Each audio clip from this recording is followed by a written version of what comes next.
तो स्टूडेंट्स देखते हैं इक्वेशन पे बेस्ड क्वेश्चन। अगला सवाल देखते हैं हम लोग। सिंपल सा ये भी है, देखिए यहाँ पर भी क्या कहा जा रहा है, तो वेवलेंथ गिवन है हमें। देखिए जो इलेक्ट्रोमैग्नेटिक वेव है वो किस डायरेक्शन में जा रही है, एक्स के अलोंग।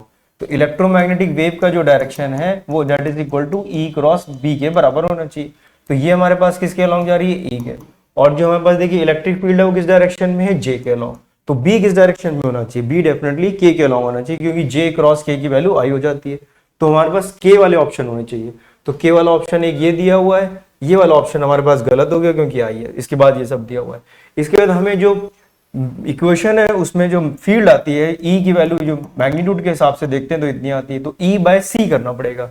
और ई की वैल्यू कितनी की है ना, ई नॉट 60, तो 60 इंटू 3 इंटू 10 की पावर 8, तो ये वैल्यू कितनी आ गई, 2 इंटू 10 की पावर 20, तो 2 इंटू 10 की पावर -7।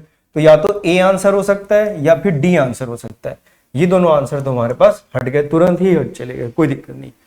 दोनों के अलोंग है, दोनों के लिए जो मैग्नेटिक फील्ड में जो पीक वैल्यू आ रही है वो भी बराबर आ रही है। तो हमारे पास ये ऑप्शन आ गए, ए या डी में कोई होगा। लेकिन हमें देखिए अभी भी हमें नहीं पता चल रहा है वेवलेंथ हमें कितनी गिवन है, 4 मिलीमीटर।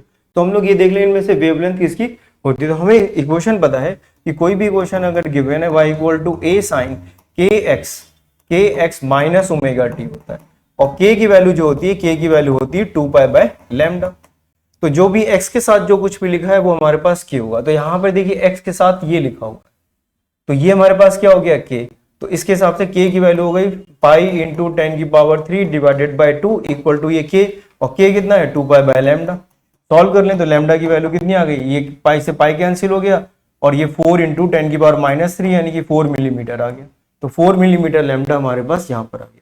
तो ए आंसर हमारा इसमें क्या हो जाएगा, करेक्ट हो जाएगा। तो एक बार और थोड़ा वेरीफाई हमें करना पड़ता है और कुछ नहीं करना पड़ रहा है, जबकि इसमें देखिए ये इस तरह से नहीं आ रहा है। तो ये आंसर भी गलत, ये भी गलत, ये भी गलत, से ऑप्शन हमारे गलत हो गए, ए आंसर आ गया। तो सिंपल सा क्वेश्चन था, एक क्वेश्चन पे बेस्ड इसी तरह के बहुत सारे क्वेश्चन आते हैं। अगला सवाल हम लोग इसमें करते हैं।